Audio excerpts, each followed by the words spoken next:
podcast where mental health meets real life. I'm your host, Samantha Ariza.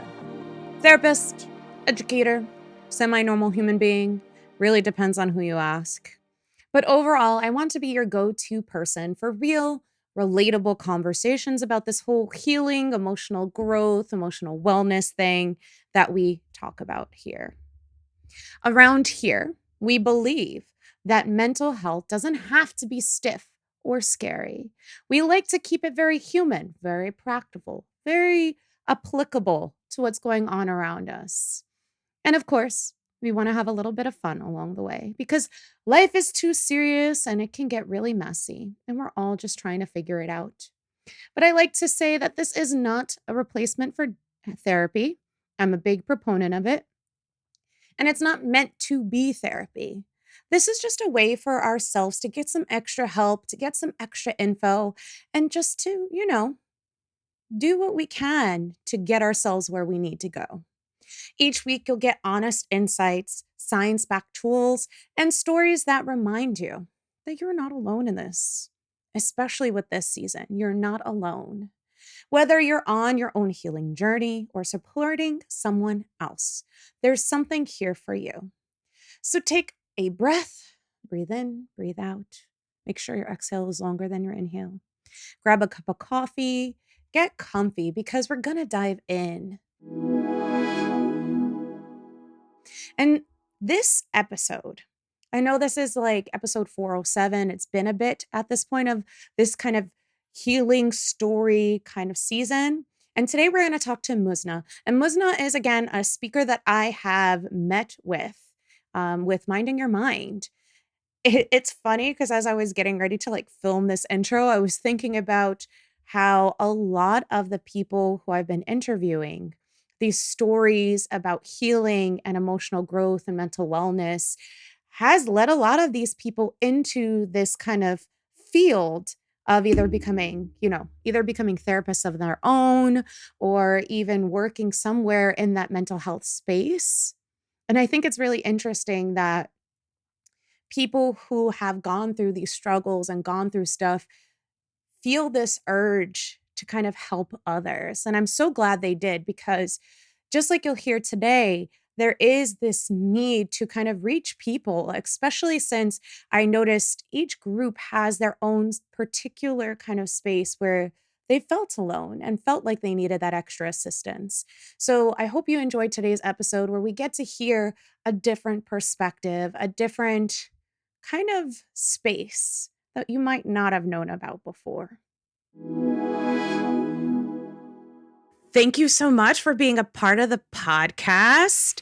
I know I said this off camera before I started recording, but I remember hearing your story and thinking it's such an important story to tell. So I'm so glad to have you here to talk about things. So, I mean, do you want to start with a little introduction of yourself, if anything? Because I was going to say your name, but I hate butchering names. So No, you're totally fine. Thank you so much for having me. My name is Muzna. I am a family therapist currently, studying to pursue my licensure as a full-time mental health therapist. And I am a public speaker for Minding Your Mind. And that is where I go around and tell people my personal story. Struggling with anxiety, depression led to my suicide attempt senior year of high school. And just started traveling, talking about it through a mental health lens to help other people. And yeah, that's just a little bit about me. Oh, so you did, you're working on the licensure? Because I think last time we talked, you were still that was the goal and you were still trying to work on it. So, oh, yay, we're getting there. I know it's been crazy because I was in New York, upstate, and Mm-hmm. recently moved to Massachusetts for that reason to work on my hours and get my license out here. So it's been 4 months and Ooh. it's been an amazing journey. I love it. Yeah. Okay. All right. So, how do you usually describe your mental health journey in your own words? My own mental health journey, I talk about intersectionality a lot because I'm a woman of color, I'm Muslim, I'm an immigrant who came here from Pakistan to America. So that culture shock and having both sides, the American side and the Pakistani. I feel like having a mental health journey in that context of all my different identities that make me who I am fully together. But I think the mental health comes in through connecting those dots of, Mm, okay, so this is part of me and that is my lived experience and also my maybe more academic like experience to learn the psychoeducation. Those type of things come into mental health, but honestly it's just connecting different parts of myself and making it who I am to today. Yeah. awesome. What do you feel is important for people to know about you before we really talk more about mental health? Like, is there anything Yeah. else that pops up for you before we get into it?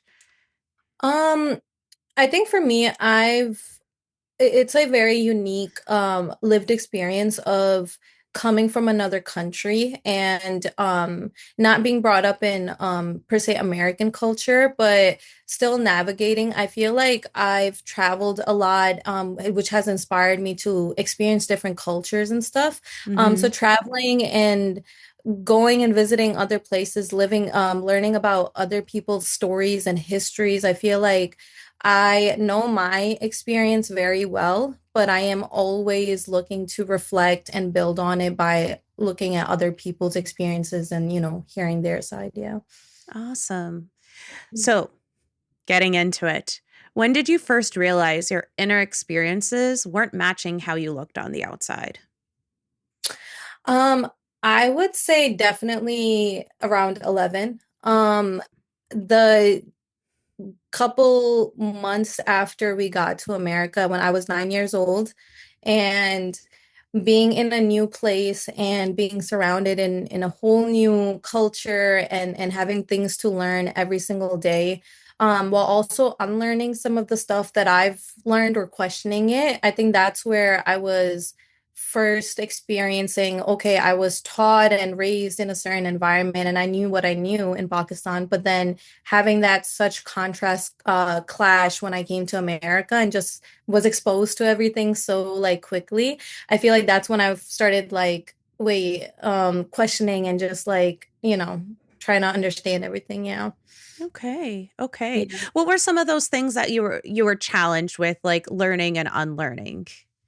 It was little things, simple, literally simple things such as how I do my hair, versus what am I eating. Became very aware of that since we don't eat pork and people, learning things like a hamburger, which is not ham, but it's beef, like just little things like that, right? Um, and then later on to understanding the dress codes, like, okay, clothes matter here. Mm-hmm. People can respond to that. Later on to then my skin color, okay, and then religion.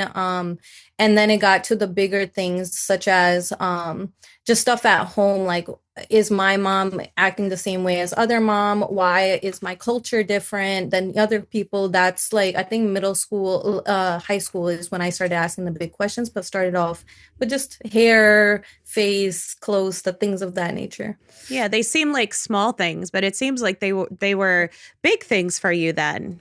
Yeah, because when you're a kid, you're so like, you say a word, people laugh, and now you're super aware of the word that you said. Did I say it Mm-hmm. wrong, right? So when you're a kid, you're just so like, getting aware of your language and how you're looking, how you're fitting in. But then, yeah, later on, it's like you've gotten used to it, and what is now the problem? Yeah. Got it. Oh, goodness. Mhm. So, was there a moment where you thought, like, I can't keep doing this the same way? Yeah, I feel like with my mental health journey, I think it looks a little bit different than other people, where I don't know if it's related to being a woman of color. Mm-hmm. 'Cause mental health does look different in different cultures and who you are. And so hyperfunctioning was a very big part of depression or anxiety, where we learned there's also that where you're isolating, low energy, not eating, right? So mine didn't look like that. So when I noticed these changes, instead of processing or kind of, like staying true to my culture, I thought changing everything about me was the way to go. And that's what's called assimilation in America, right? You think Mm-hmm. you have to leave your identity behind, but that creates such a big dissociation between who you are in later life, which I learned. So I feel like 11 started kind of questioning, took a stance shortly after middle school, and things started going well because I'm changing things, right, about myself, such as my hair, how I talk. But because I didn't fix, the underlying issues or acknowledge them even, it led to I was track star honor roll, right? I was doing very well by the end of senior year when these things started happening with middle school, and Hmm. then suicide attempts, so like there wasn't any signs. That's why people were a little bit curious as to why my story was, yeah, the way it was. Yeah, there weren't maybe a lot of out external signs that things were going on, but it sounds like there was a lot of internal stuff that Exactly. was going on for you that kind of led there. Yeah. Now, how I know you've mentioned your suicide attempt a couple times now. Um, when you talk about that, how do you present that with people, or how do you discuss it with people? Initially, I wouldn't. And, I had to lie in the beginning because of my family to protect, the from the culture side. But I remember once I was just honest, it was undergrad, was in college, and instead of saying it's a surgery, I was like, it's a suicide attempt. And kind of just taking that accountability. I felt like people started asking questions. Of course, there was those people that were like, what's going on? But I don't think if it wasn't for such a external, like a scar on my neck, it's such a, you could see it. And then people would ask, but I do wonder, like, if this wasn't there, would I share that I had a suicide attempt the same way I do now? But it was college. I've the first time I was honest with someone and really liked the conversation we had, and then looked for a job, and then literally that was the next day Minding Your Mind popped up, which was a weird coincidence. Yeah. So, how did your mental health challenges intersect with your identity, the roles, the expectation, values? Because I know that's a huge part of like your story. I think it's interesting. I feel like the words that we use are powerful, right, to describe concepts and understand things. And so mental health became like a term, but I think it is a synonym, almost to me at least, about just life. Hmm. And even the way that identities work, they all create my personality. But the reason they play into the mental health role is I always felt like, having grown up in a third world country, in a suburban town, but then also the city, and having all these like different things that make who you are, right? You can fit in with one group, but then some part of you might be too much, or they don't, right? So you have to like pick and choose sometimes, like who you are in front of people. And I just always wanted a place or friend group, like, you know what I mean? Just people that I could be myself, where I could be the person that was from a third world, but also be my Muslim self and talk about my culture. And I later on did find people that I could, also have those identities or experiences. And even if we just don't, we're open, just to talking and listening about it. So, yeah, I just think we say intersectionality and mental health, but if we really, I think enough, we all can talk about different parts of ourselves that have made us who we are. Yeah. Yeah. I think Yeah. about like just hearing what you're saying. It sounds like a lot of times we use these things as like almost like boxes, and the way you talk about it is more like web connections, like a Yeah. circuit board almost. Yeah. And I think we've gotten so comfortable with this idea of like box, but it's like no, we don't have to make it a box. It could be a web. We love Yeah. that. And I think that's kind of the crux of your story. You're like, we need this to be more web like versus box like. I love that. And I've never thought about it. Exactly. Exactly. Yeah. No, that's perfect. Okay. What did healing not look like that you once thought it would look like? That's a great question. Healing was not a checklist. I Mm, thought, if a little context of my story, again, I talked about high functioning, but I think it was a lot of my brought up. In Pakistan is very rigid, the structure there, discipline, consequences for those. So I grew up always with like a time schedule, a structure, and I think my personality, I don't know if it was being a middle child or, but I always like rebelled against it. Yeah. And I am one of those like very type A, but also type B people. I'm very much in between. But I thought healing, it's always like, I feel like I do one thing. And first, it's like, I got to get organized, clean, checklist, and I'm doing that. And then I feel redundant. And I'm like, I feel bored and stagnant. And so I go the opposite with the very in the flow, spontaneity. But then that looks like impulsivity at times. And I'm not Mm-hmm. things through, right? And so I thought healing, I would, you do something and you get a handle on it, but I learned that it's a lifelong journey, hence why I became a therapist, because I think the best way to do something is by teaching it, and you have to be consistent with it. And the only way I knew I could be consistent with this was if I like really made it my career, like, so yeah, doing it every day, teaching it to others helps me stay on track. Yeah. Yeah. There's that accountability piece. It sounds like Exactly. that's been a big thing for you and how you keep going. Yeah. Um, what surprised you the most about yourself during this whole process? I think the mindfulness aspect of it, just being aware, has made me learn like I'm not perfect. So when I'm down, I'm down. Especially I'm a girl when it's that time of the month. I've noticed that like that week Oh, before, girl, I'm yes. like thinking that life is the worst, and it's the same, but it's terrible, right? But then after a week later or two, I'll be like out with my friends, eating dinner, laughing, like, crying, and like have a very quick moment of like, last week I was literally saying like life sucks, And I Mm-hmm. think that mindfulness has helped me a lot, just being very present and learning how to be present. So yeah. Yeah, yeah. No, it's like life is not the status quo. It's not a straight Yeah, line. It's a roller coaster. We have to know exactly. when we're down, we're getting back up. When we're up, we might get down, but just Exactly. just being like in that moment of knowing this is just part of the journey. Yeah. Definitely. So I know we were talking about minding your mind kind of coming in at the right place at the right time. Yeah. What led you to start speaking publicly about your mental health more?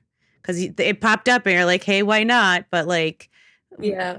I think this is where like the part of therapy and mental health, the spirituality factor, and I think we don't talk about it enough, but just like you mm, said, right place, right time, those phrases like everything has a meaning. I genuinely, I mean, I can adhere, of course, to I was good at talking, or I was in school for mental health, so it was bound to happen, right? But I genuinely think like I was somehow like this was supposed to happen, like, because, and the only reason I say it is because when I really just look back, it just, I didn't do anything. I just literally, like I said, like I never thought about public speaking. I just always knew inside since I was little, like I want to do what I want to do. I don't want to be told how to work. I worked my first like 9 to 5 job in high school or in undergrad, and I was like, this is not for me. I want to do something that's like different. And I just always like looked out for those things, and all my jobs have been non-traditional. And public speaking, it wasn't so much the speaking, even it was just like, this sounds cool, like this is yeah, not a job. Yeah, so yeah, yeah, just looking out for those things. Yeah. yeah.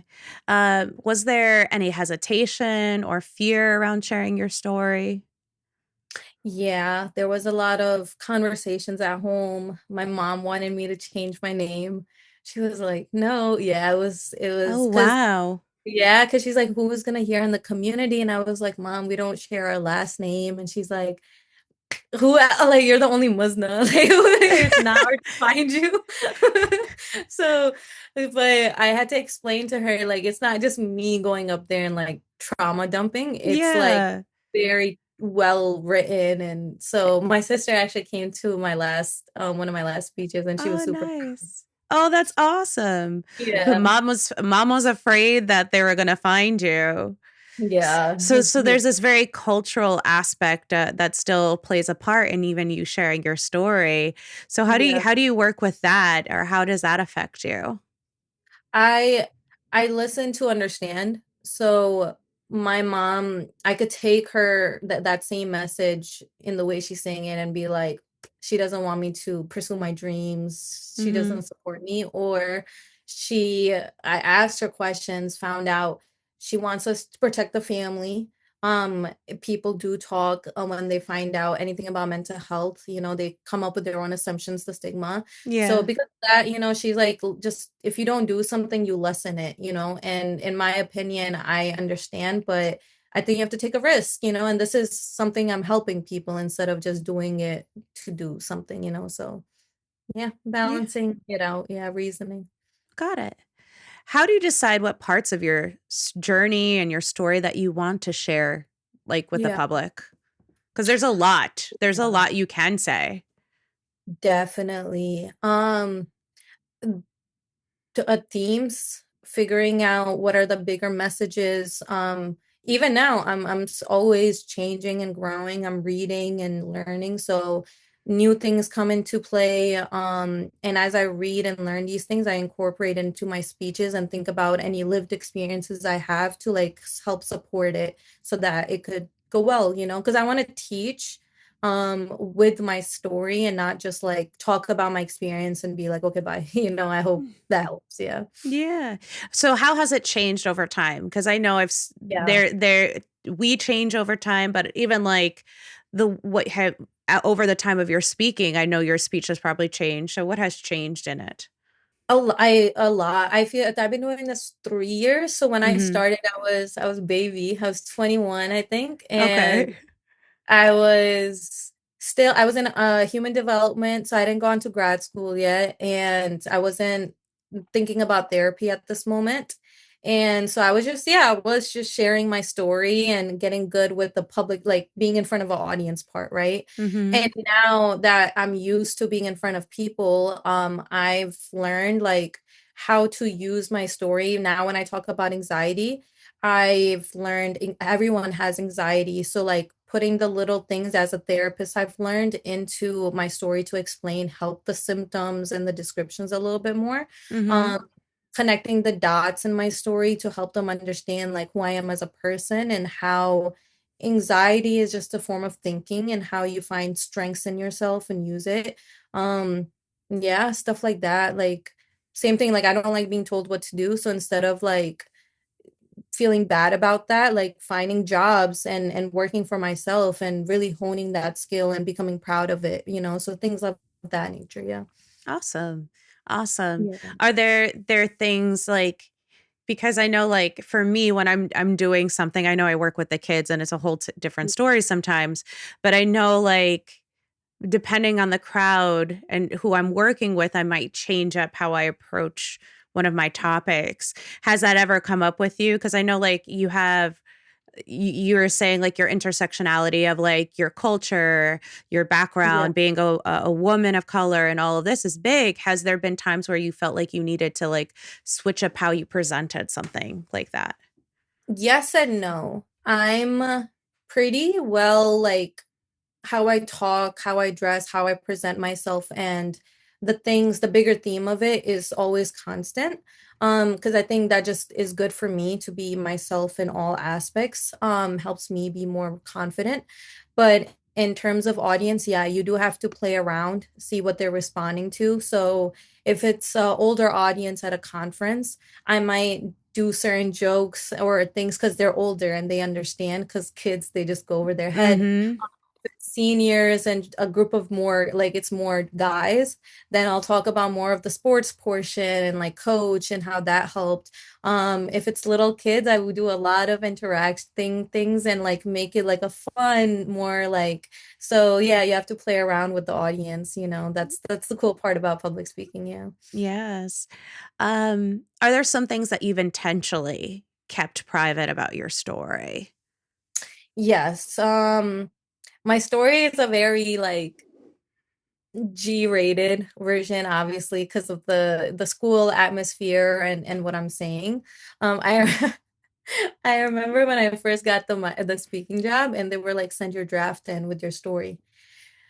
I was writing like everything that happened to me, like detail after detail, and I sent in there like, yeah, we can't like They're like, share all this. Yeah, it's like full trauma dump. And so, but my mom had a lot of mental health like problems. She attempted herself, and that is something I keep from my story, out of respect for her, you know. There was just yeah, there was a lot of stuff afterwards during college, that I, went through with my family, but I think I kind of like how I keep it because I know how people also respond and without the proper knowledge. And I don't want to portray the culture, religion, um, in like I want to get better at talking about it before I do because I don't want to stigmatize it or make it sound like it was bad just because it was a bad experience for me, if that makes sense. Because yeah. there's always that stigma attached to Islam Yeah, and no, things it's a big like yeah, thing. It's a big yeah, thing now. And I know like I've talked to when I was going through school, I remember we had a few Muslim therapists and they're like, we need more representation and people who can speak to that aspect of culture and it's missing. And yeah. so I know they were specifically going in for that. So I know there is a need for like more understanding there without people being so harsh about it. It's like that, like you said, being more curious about things. Exactly. Yep. Yep. Yeah. When it comes to that aspect, has there been any negativity when you've done your speech about it, around it? What have you encountered with that aspect? Yeah. Um, Honestly, no, I have not. Oh, And good. the one thing I can think of was actually from a I think he was Muslim, South Asian, some type, and he was a Hmm. kid. And he just, I think it was an internal thing where he was arguing and felt like that wasn't his lived experience of a religion. And it was like trying to help him navigate, like, I'm not speaking bad about the religion. I just had, these things because of everything else. And I think he felt a little bit attacked. And so like trying to navigate. So yeah, it is very tricky sometimes, but It sounds like he got very defensive, and you were like, "No, no, no, bro, you don't have to be defensive. yeah. I'm not saying that. Like, this is Yeah. just, yeah, no, that's tough. That can be very tough. And I mean, like, have there been things recently, like with all the stuff in the state of the world, that you feel like it's important that you talk to as being a public facing person in this kind of area? 100%. And even with everything going on, there was at first like there's like you don't know what's going on, what's safe, and you don't want to speak out, but it's become so like blatantly obvious now because it's Mm. been happening that I do have incorporate this in my speech of when I talk about my story and afterwards when you hear you're resilient and these words, it's like in the moment I didn't feel that, and it's nothing you choose to be, it's just a thing you're given, right? Because that's Hmm. how you do it. So my story is not any special. There's a lot of people right now who are going through this or worse around the world, and I feel like self-care has even become a little bit tainted because, there is like you can't do anything that's out of your control, so you focus on yourself. But when this much is affecting everyone's personal life, like how much do you become avoidant versus, the lines are becoming a There's little a blurred. lot. Yeah. No, Yeah. because I know, like, for me, when I do talk about self care, I talk about like what's in your control, what can you put your hands to, because Yeah. that's the only place where we do feel in control is in that like internal locus of control. And it was funny because I did, it was at a Minnesota, like, teacher conference. I was talking about that. And someone came up to me afterwards and was like, the things that you said are outside. I teach my students that it's in their control. And so I had said, like, politics, government, and stuff like that. Sometimes that's stuff that feels out of our control. So we can't really like put our hands to it. And she's like, no, I tell them they can. We call our representatives, we write letters, we do things. Like I tell them like there are things that we can do. And I was like, that's great because I never thought of it that way. And That's amazing, right? yeah, no. Like, and the thing is, like, we shouldn't. That should be a choice. You know what I mean? Mhm. Like, but I think this is part of maybe the third world, like coming from another country, is like when your country is in jeopardy and it's day to day and you're seeing it, and now people are seeing it outside on their streets, and so like how do you put that out of sight, out of mind, because a Yeah. TV can shut off, radio you can turn off, but I do want to like bring some, because that type of hopelessness or like fear can also be like tricky and devastating at times. Yeah. Yeah, yeah, no, it's so hard to manage. I think like in the US we are like blessed. We don't have to see some of these things. But yeah, in other parts of the world it's like, yeah, it's nice for you to say to ignore it, but I can't. It's right there.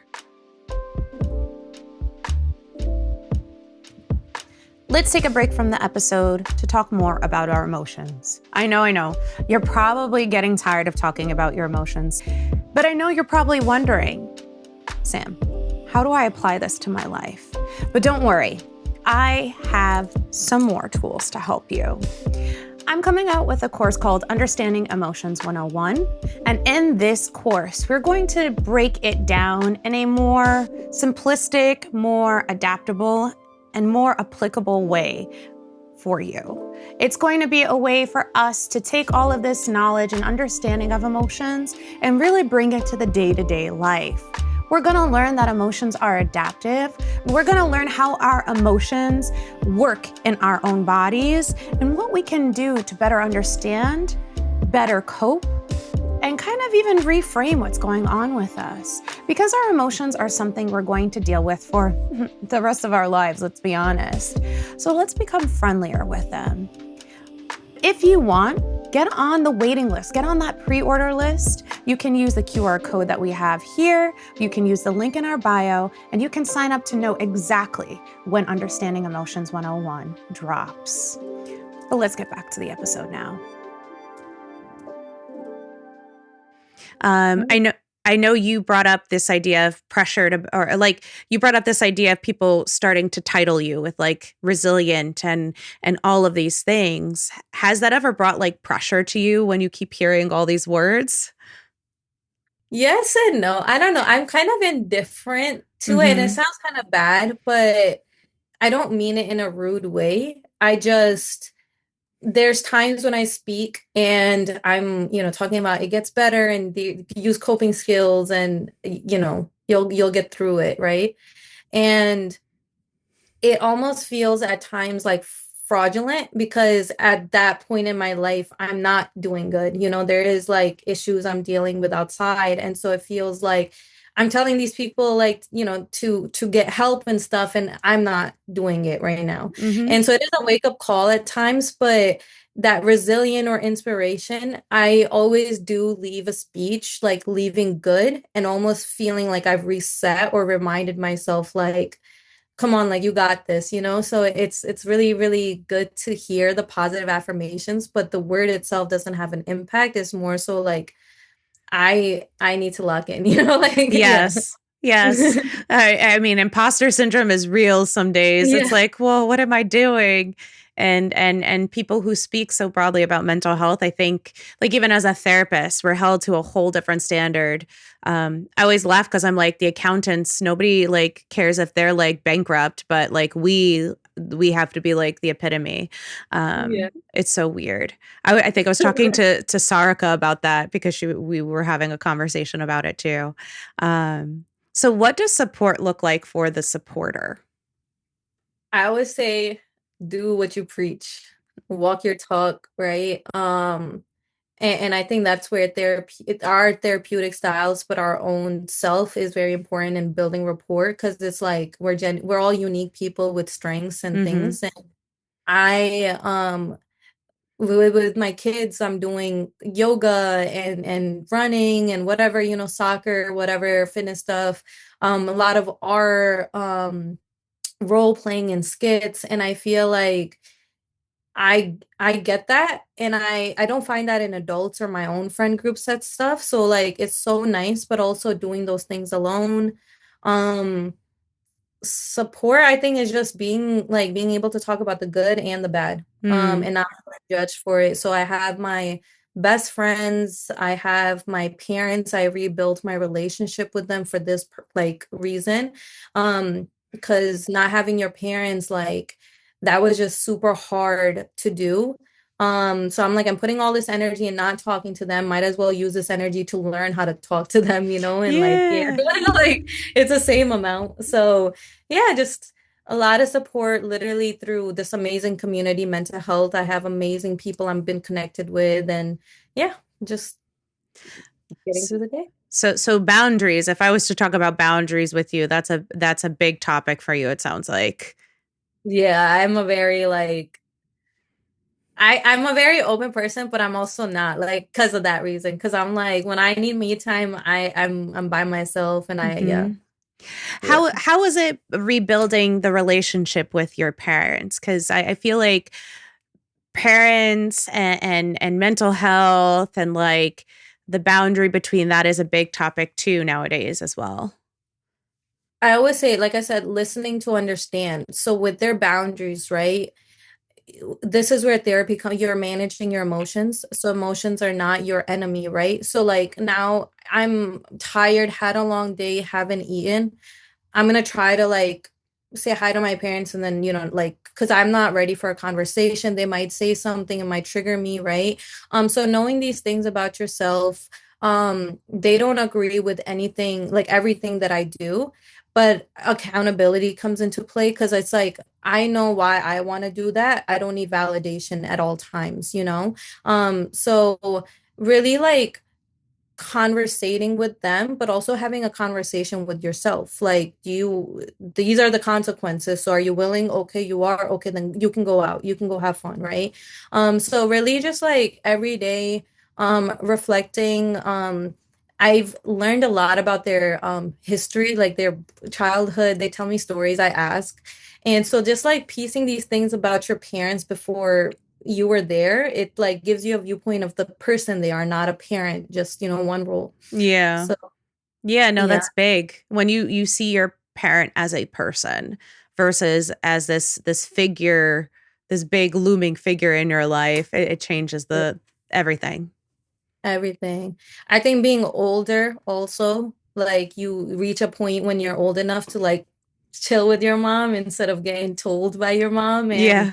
I think you also have to realize, like, your mom is just a girl. She didn't have a lot of stuff probably, like, growing up. So like we've traveled together, and you could see it in her face. Like, she's in a new place. She's like a little person. So they still have those little kids inside of them. And I think as young kids, we can teach our parents too. So yeah. Yeah, they have to, and I think that they have to be teachable. Like they have to be willing to be teachable. Because I know like you don't have kids, but like being a mom and now going to my mom is a whole different level of Yeah. conversation and realization that I would have Yeah. never had. And it's like, oh my God, I sit there and I'm like, I'm sorry. Like, I'm so sorry. I'm like, I'm so sorry, mom. I didn't mean it. I You're swear. like crawling back to her, like, help. Oh yeah, all the time. I'm like, please help me. I am drowning. I need you. I still Aw. need mommy, please. Like, yes, all the So time. You'll get there. It'll be yeah. shocking, but you'll probably get there. Um, so what are some of the practices you return to when you're feeling overwhelmed? Running. Running has always, you're moving fast, you're focused on your breathing only, and I've done it long enough that, like, I feel like I'm doing something without doing something, if that makes sense. Mm-hmm. Yeah. So it gives me that, like, you did something today kind of feeling. Uh Drawing, I've recently gotten really into, but like with intention. And I think for any coping skill, anything can be a coping skill, but if you have to have intention together with it Mm, beforehand. And so I sit down and I'm like, what am I feeling? And the things that come out are super cool. So that makes me happy. Um, I just moved to Massachusetts, like I said. So I've been dealing with a lot of like feeling overwhelmed at first with all the new changes and stuff. So literally going outside, taking a walk when it was the winter storm, like it was really hard, but just being in the cold, like resets you. And I always take myself to new places and I always run into random people. And so just having like a conversation with a stranger, just like I don't know, it does mm, something to me, like where it just like it makes me feel part of the world because sometimes I feel so dissociated being in the house all the time, that I haven't talked to someone and I live by myself, so it can yes. It's again like a web account. It sounds like with you, it's like accountability, being yeah. connected is a big part of you and how you relate. It's super important for you. Was there something that you thought would work for you and then it didn't work? Meditation in a Okay. way. But I understand the concept of meditation, so I do it while I run. I try to Hmm. visualize and it works. But like sitting still, sometimes I don't know, I have to get way better at meditation, but it has not worked for me yet, in the traditional form. Hmm. Um, what else? Music? Not really. Music doesn't really do it, which is very interesting. It is a lot of people's go-to. Yes. Um, yeah. So it does good me in like it's a quick fix for me, but not like oh, okay, let me sit here and just listen to music. I can't do that. Yeah, you're Um, like 2 minutes in, and I'm like, I'm done. yeah, I'm done. And I think that's my biggest thing where I have to have multiple things set for coping skills because I'm that person who's like needs 30-minute breaks and then I can do a task for like an hour most and then I need to switch it up. So Hmm. that's why I have like a rotation of things going on at all times because I don't like thinking the fact I'm bored because I'm not. Yeah. Yeah, I define boredom as fear of being incapable of something, like you're just Ooh, so yeah. that's And then happiness is when you is problem solving. When ooh. you solve a problem. Yeah, there's whenever you do something, so there's always a problem somewhere in life. Yeah. No, that's true. It really is. And happiness does come from kind of getting it all together. It sounds Mhm. like. Oh, I love Yeah. that. What do you wish more people understood about mental health struggles? I wish people knew just about mental health in general is the struggles is just a quarter of it. It's like everybody has problems, right? Um, some people don't have the proper resources, support, whatever, for whatever reason, right? Genetics brought up, but you do get help. But I think the 75 other percent of therapy and mental health journey, I think, which is super cool, I don't think it gets enough emphasis, is the figuring out after you learn how to regulate your emotions, right? Figuring out who you are, what your strengths are, what you want to do in life, being able to then plan long term without getting overwhelmed. And then the achieving parts. When I see people like who've made, and that's the goals part, right? Treatment plans, they've set three, four things that they want to do in 3 months or 6 months. And then you get there and they've done it. And it's the coolest feeling, like you said you were going to do something and now you're doing it, like so I think the doing and the journey of maintaining and evolving because you're going to become better at something. So yeah, I think that's the coolest part. Yeah, so struggles is the cause of it, it's the inspiration motivation part. Yeah. Yeah, so it's just a small part of the whole picture. So don't get stuck just Yeah, looking at that.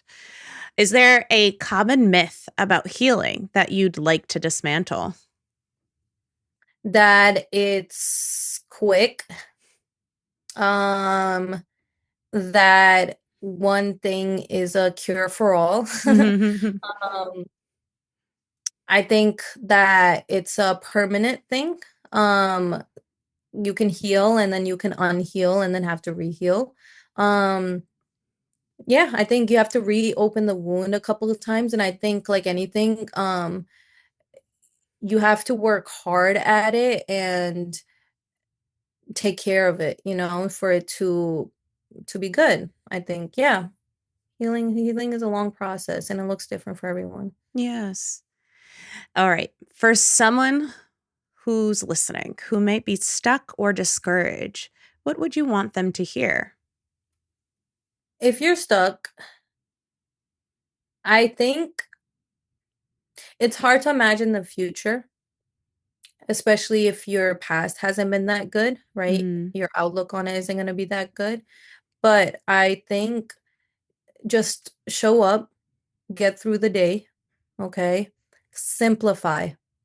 Everything, just simplify, okay? Like you have to move your body. It takes literally 40 minutes, and all you have to do is one foot after the other.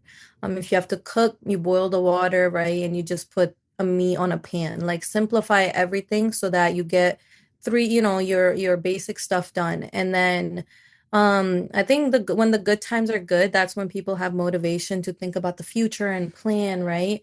But if you're not in that position, you don't have the resources, the environment, you can't think about all those things. So get through the day. Like you can walk, you can breathe, you have a bed to sleep on and food to eat. So one step at yeah, a time. Just one focus step on. at I yeah. love that. I love that. And I think that gets lost in the sauce of life sometimes is that, there's so much happening around us and we're like, we need to have it all figured out. And it's like, no, just make a cup of ramen and you'll be fine. Or like, yeah, just keep moving. One thing, yeah. Just Literally. one thing. Was there something maybe you needed to hear earlier in your journey that you didn't? I would probably say you will love yourself. And that just applied to me because I said I was very impulsive, which worked in my favor because I didn't think, I would just do stuff. But the opposite, the bad part is like you make mistakes, and if you just prepared or thought a little bit, you could have done it better. I don't know if you've ever done that, but I do that all the time. Swear. I think half the things that resulted in this company was because I'm like, I'm just going to do it and we'll figure I'm it just out gonna do it. later. Yeah. I'm the same way. I'm like, I'll just do it.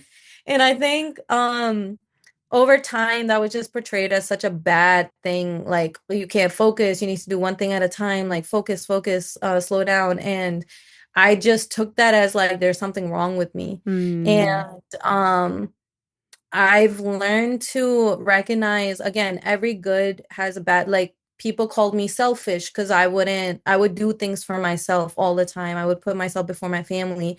But then you learn now, like part of self-care is being selfish. Like you have to take care of yourself. So there is a good part of being that. So there's good and bad to everything, and you'll learn to love everything about yourself because for every bad, there's a good. So Yeah. yeah. Yeah. One person's selfish is another person's like protection. It's like I couldn't do it. I just like I had to. Like I know it sounds bad to them and it's like I'm sorry, but I'm not because I at least kept myself. And that's Yeah. and that's sometimes we have to yeah, everything has a good and a bad and it's just what are we doing with it at that moment? Okay. If you would sum up your relationship with mental health now, what would it be? Honestly, I say we're in love. No, like I, I love it though. yeah, like I genuinely I've loved every part of the journey, like the studying, the books we had to read, the homework we had to do, like um it's just I don't know any other field where number one, you get the time to learn about yourself as homework, as part, and you're getting paid for it at times, right? Mhm. Um, you're helping and doing, and I work with kids, and I know you have experience, but we're doing art, we're doing music, and of course, there's bad days, as we all know, but like they're kids, so you don't even take it as personal. And honestly, like, this is also the only place I found people community where people are real. I Mm. think like they come to work and it's like of course there's that work and personal life boundary, but it's not like I'm here for work and nothing matters. We're all very like aware. There's good and bads. Like if you don't have to hide stuff as much, like I don't know, Yeah. it's cool like in place to be, yeah. Yeah, no, I always say that like I say this to teachers, but I also think it works with therapists is this idea it's heart work. You don't get Yeah, into it because of the money, you don't get into it because it's the easiest thing. It's because there's something inside your heart that's like I need to do this. exactly. And I think that's a huge thing when it comes to that. All right, to wrap it up, what is one word that describes your mental health right now? I would say evolving Okay. because about to turn 27 and I work with kids and I've been told this by my clients, you act like a kid. And I just feel like I'm always gonna have this fun, careless, always this side of me. But for some reason, there's this recent like urge to like what is like the sophisticated version of me look. And Okay. like I don't even know if that makes sense, but like clothes, I just want to rebrand a little bit, try something new. But Heck yeah, I say yeah. evolving, yeah. Yeah. Because life is short and I don't know if, one thing is for everyone. So just trying Heck to yeah. No, I think that's the best part. I like yeah. I've cut off all my hair. I've dyed my hair Yeah. purple. I've had piercings that I kind of miss right now. I have my like you life's too short to just be one version of yourself. And so yeah, go for it. I love that. I love that. Crazy hair. I love it. Pick a new hairstyle. Let's Yeah. go. But thank you, Muzna, for coming and Thank you for having talking to us. me. I think it's been a great conversation. But it's been a pleasure, my friend. Is there anything you want to leave the listeners with as we kind of wrap it up? No, I just want to say thank you everyone for listening. Thanks for having me, Samantha. This is an important thing, fun topic to talk about. And confidence is the promises you keep to yourself. Okay. So Ooh, I love that. everybody just follow through and we'll make it together. Yeah. But that's it for today's episode. I want to thank you guys for hanging out with me and hanging out for my guest again. If you found something helpful or inspiring or even just validating, because there was so much talked about that I think is super validating for people who are feeling like she felt. I'd love to hear it. I'd love you guys to like leave a comment, to follow the show, leave a review, or just, you know what, share this with someone else who might be dealing with very similar things. Do you want more tools for support on your mental wellness journey? Head over to arizainspire.com. You'll find more resources, more self-paced courses, and different workbooks that can help you heal, grow, and show up for yourself. But don't forget, we're not just here on this podcast space. We are also on Instagram, on TikTok, on Facebook at Ariza Inspire. And that's where we keep this conversation going. We share mental health tips. I post about new episodes and whatever's going on in this crazy Ariza Inspire world because there's so much going on all the time, whether I'm here in front of the camera or just like living my life, to be honest. But at the end of the day, my friends, I want you to take care of yourself. And I catch you next time.